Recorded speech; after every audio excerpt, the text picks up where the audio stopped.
$70. Doesn't this nice weather kind of get under your skin, Johnny? Who's that? Make you want to be sitting in a boat on Lake Mojave, hauling in 5- and 6-pound bass? Maybe a really big one? Buster. That's right, Buster Faber. Well, yeah. Where are you coming from? Right here at Lake Mojave Resort. And, Johnny, I've just picked up a new spinning rod and reel that I think you ought to give a workout. Oh, you dog. You know I have to work for a living, and, brother, I mean work. Isn't it pretty hard, huh? Too hard. Well, then it's time for you to relax a bit. Yeah, I know, but... Live longer, Johnny. You know the old saying. What old thing? The time a man spends in fishing is never deducted from his lifespan. So come on out here for a few days. Oh, Buster, I'd love it. And if there was some insurance problem that I could use as an excuse, Buster, is there? Well, yeah. You mean there's something involving insurance that I ought to look into? Yeah. Then give it to me, quick. Well, it's not the sort of thing I could very well explain over the phone. But unless I know what it is, what company's involved. But it could turn out to be something pretty important. And purely incidentally, the fish are biting like mad. That's right. Okay, Buster, what am I waiting for?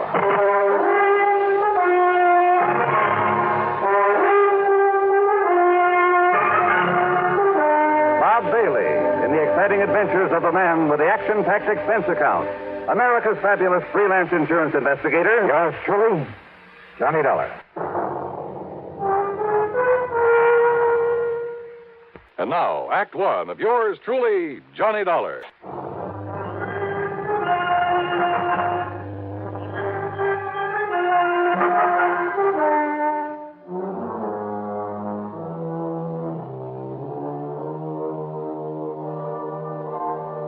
Expense account submitted by Special Investigator Johnny Dollar.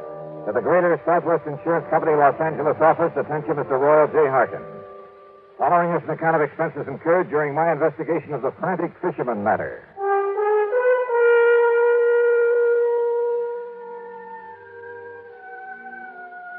Roy, why kid about it? When I started this trip, I had no way of knowing that your company was involved. Knowing Buster Faber, I honestly figured that his mention of an insurance angle was just to give me a good excuse. But when you've read the facts in this report, I'm sure you'll agree that Greater Southwest should pay the old expense account without question. Yeah, and probably a nice extra fee to boot. All right. Item 1, $154.50 night flight from Hartford to New York to Las Vegas, Nevada. Item 2, $50 deposit on a rental car. I headed south and east to Lake Mojave Resort.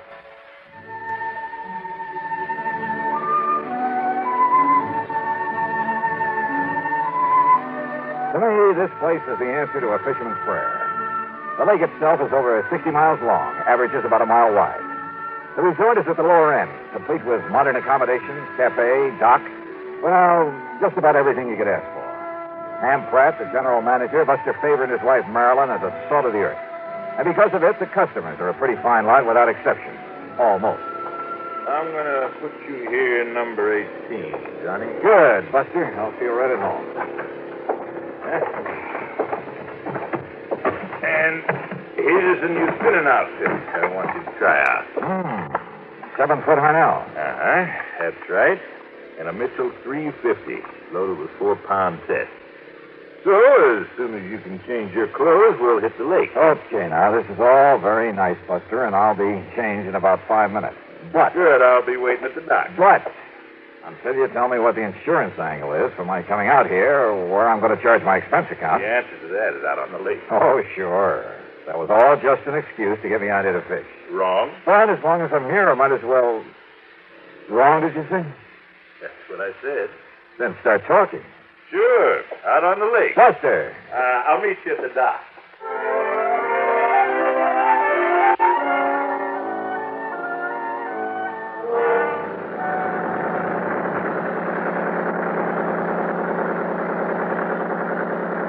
The big 35 on Buster's boat moved us up the lake at an easy 30 knots. The day was clear, the weather warm. I could hardly wait to break out the tackle and get started. But Buster carefully passed up half a dozen holes where I knew there were fish. Instead, we kept going 5 or 6 miles up beyond the power line crossing.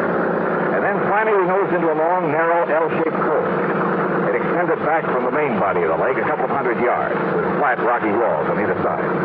At the end, it angled off to the left for perhaps 100 feet. I knew there was a very deep hole there, but as we idled in toward it, I noticed another boat back there. And the man in it seemed to be using a mighty strange fishing technique. He had a long, heavy saw salt water rod in his hand, and from the bend in the tip of it... Now, how about that? Somebody feed us into this spot. We'll swing around and... Oh, fine.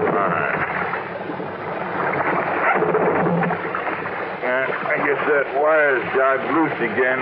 But Buster, that man fishing down there at the end. Don't let him notice, but keep an eye on him, Johnny. You know him?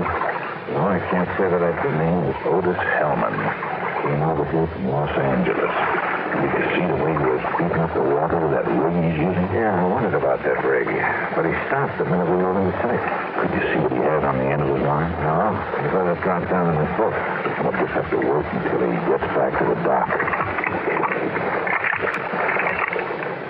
There we are. Well, now, as long as this boat's taken, why don't we try a big basin up above? Yeah, sure.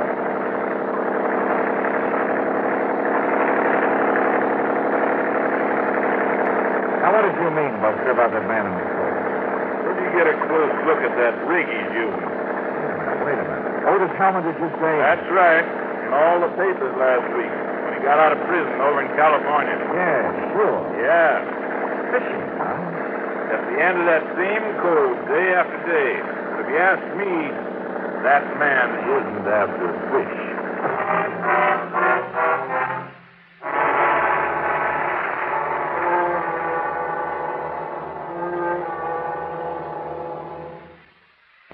Act two of yours truly, Johnny Dollar, in a moment. And now, Act two of yours truly, Johnny Dollar. And the Frantic Fisherman matter.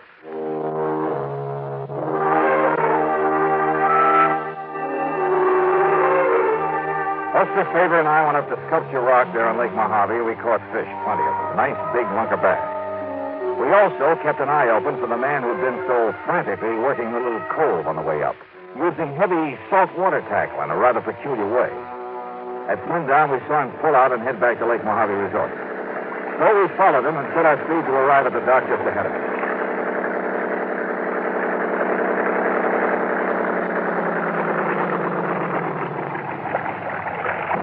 Well, here we are, Johnny. Back home same day. Yeah. Size up, Jim. Take care of these fish for us. Sure thing, Buster. Hi, Mr. Dollar. How'd you make out? Oh, pretty good, Jim. Here you are. Hey, you meant it all right. Evening, Mr. Hellman. How'd you do today? Nothing, Mr. Faber. Not a thing. Oh? Where were you fishing? All over the lake. Didn't I see you in the long, narrow cove above the power line? Yeah, maybe so. Hold on, Jim. Tie me up. Tie me up. Yes, sir. Sure. Take a look, Johnny. Oh, I'll take care of the tackle myself. Oh, sure. Anything you say. Anything you say. Hellman quickly swept the tackle from the end of his line into a fish stack. But I caught a glimpse of a couple of huge triple hooks with lead collars. They were big enough, heavy enough to catch a whale. A respectable freshwater bass couldn't even get one of them into his mouth. Back in my room over a scotch and soda, Buster and I talked about it. When I asked him, Johnny, the first day he came here, he muttered something about trying to snag some carp with that rig. Snag some carp? But if you noticed up there in that cove before he saw us looking at it. Yeah, he was right over the deep hole at the end of it. The only place I've ever seen him fishing. If you can call it that. Well, he was apparently dropping those heavy gang hooks down to the bottom and then scraping them up the rocky side. Like a grappling hook, Johnny? Right. Yeah, he's trying to snag something down there, all right, Buster. But it's certainly not carp. Have you tried dropping a line down there to see what you might hook onto? Well, you can't get near the place because he's always there. Even at night? Well, no, but Johnny, you know what I think it is? And he's just got out of jail, too, remember? I remember. Well, Johnny, I think there's a body down there. And for some reason, he's trying to bring it up. It very well be. Yes, sir. And that's why I called you. Well, okay, Buster. I'll see what I can do.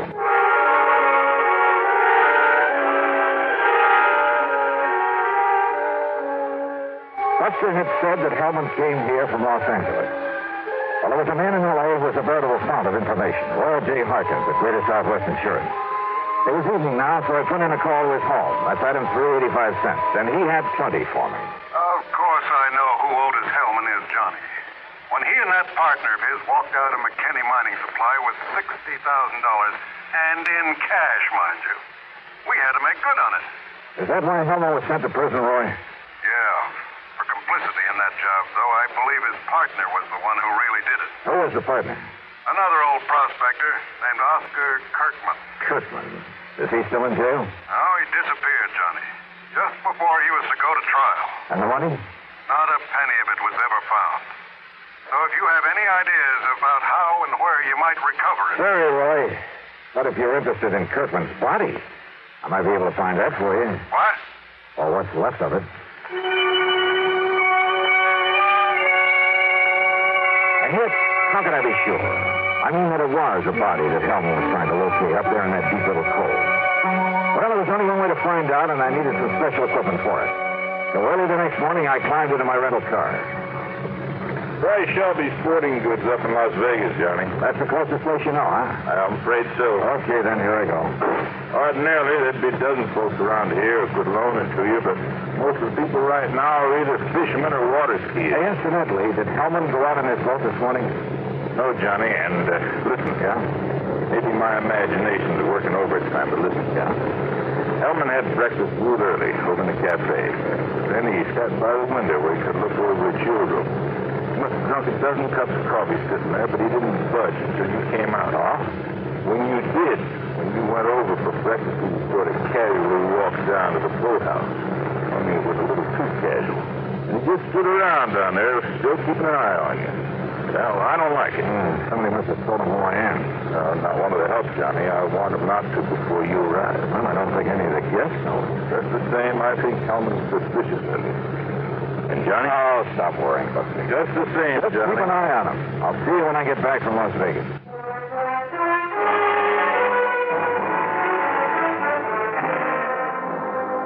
It was nearly 100 miles to Vegas, and I made it in 2 hours flat. There at Shelby Sporting Goods, I spent item 4, $169.18 for a complete skin diving outfit. Fins, faceplate, diving tank, and regulator, a powerful waterproof headlamp, and, yeah, a passionate pink pair of swim trunks. There you are, partner. You going to do your skin diving over Lake Mead? Down at Mojave. Well, last time I outfitted a man for down there was a couple of years ago. A man called himself a miner, a prospector. Oh? Yeah, rented $150 worth of stuff to him and never got it back. Hey, wait a minute. You know what his name was? Sure. In spite of the fact that he gave me a phony one, it was right after that his picture was all over the papers with his partner, another crook named Otis Hellman. And his name? Rings a bell, doesn't it, partner? It sure does, mister. Sure. While Hellman took the rap, this one disappeared. Name was Oscar Kirkman. Mister, you've just given me a wild idea. That's all? Just wild enough to make some sense. Yeah, and help me solve a case. Solve a case? What kind? Who knows? Maybe murder, among other things. And now, Act 3 of yours truly, Johnny Dollar.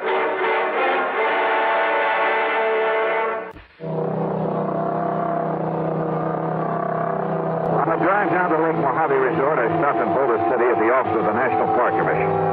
There I got hold of a topographical map of the whole area before Lake Mojave was filled up by data sand. Then, back in my room at the resort, I went over it very carefully.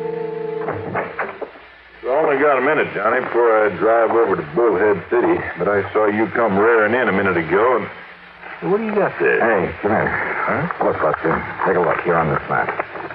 Yeah? Before the new dam filled up the lake a few years ago. Uh-huh. Over here. There. Now, look here. Oh. Why, yeah, that's where that long cove is now, where Otis Hellman's been working with that phony rig of his. Uh-huh. And in the deep hole at the end of that cove... Kirkman Valley. That is right. Kirkman had a mine there before the lake was filled, when it was all just desert land by the side of the Colorado River. And right there is where Hellman is grappling for something. Right. Kirkman disappeared, Johnny. Yes. But what really happened is that Otis Hellman killed him and stuffed him down there in that underwater mine. Maybe. But why he wants to bring him up again, whatever is left of him. Buster, I want to use your boat. Well, sure. And if Hellman hasn't gone out fishing, has he? Oh, he's still hanging around down at the dock. All right, good. Somehow, you've got to keep him from following me. Well, Hellman's seen you and me together so much, but Well, I can have Jim fill up the fuel tank on Hellman's boat and meantime take out one of the spark plugs, something like that. Good. He'll have plenty of chances because Hellman will be watching me when I take off. What are you going to do? A little skin diving up at the end of that cove. And don't be surprised at what I may bring up.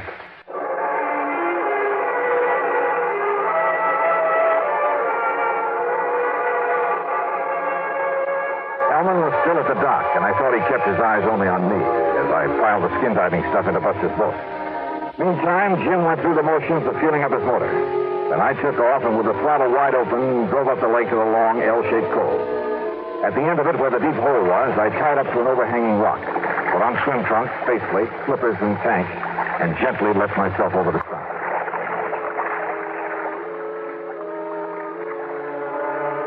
I've done a lot of skin diving here and there, but this was something new. The bright desert sunlight from above filtered through the clear, cool water and blended almost eerily the colors of the rocks in the narrow canyon that made this little cove, where the tremendous forces of nature over millions of years had stood up in the very face of the earth, had melted, then cooled and crushed and twisted the rocks into strange and wonderful shapes. And the fish, bass and crappie and bluegill, even a lazy old carp, they watched me without fear as I glided down beside them, moved gently aside, then followed them. A huge catfish casually turned aside as I flipped on the powerful beam of the headlamp. I could almost imagine a look of disdain on his face as he spied this alien being from the world above. And then I found what I was looking for. The entrance to the old Kirkman mine, carefully boarded up. But I managed to pry one of the boards loose. And I found a package wrapped in heavy plastic with a heavy coating of wax. But I could see the color of money inside. I swam back up to the surface with it, to the shadow I thought was such a boat. Tossing off my gear, I flung it and the package into the boat and grabbed the dummy. Don't bother about coming aboard, Mr. Dollar. Wow. Mr. Help. I convinced Jim that he should replace the spark plug in my motor that you had him removed. Well, good for you. You saved me a lot of trouble, Dollars, locating and recovering the money for me. Now that I have it... Look, if you'll aim that thing the other way... Did you also find the remains of Oscar Kirkman down there? Now, listen, Hellman. It don't matter. After I've killed you, you're going to join him down there with his anchor tied to your feet. Thanks again, Mr. Oh, no, you... I kicked with all I had and overturned the boat. As he entered the water, Hellman fired again. A concussion hit his throat, but he dropped the gun, and with the help of the fins of my feet, I was able to turn him, to grab him around the neck and drag him down. I had taken a deep breath before capsizing his boat, and he was an older man than I.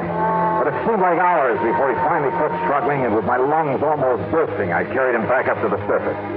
He was still alive, but harmless.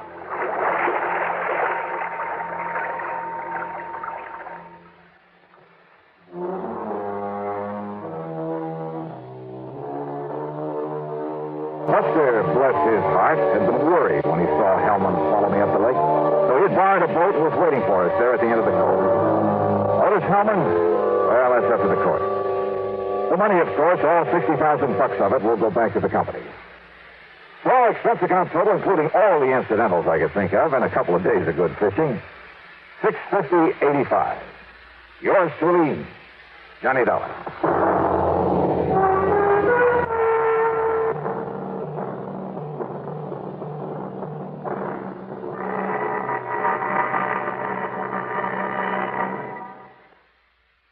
Here's our star to tell you about next week's story. Next week, a call from an old friend. Yeah, to meet with death in the desert. Join us, won't you? Yours truly, Johnny Dollar.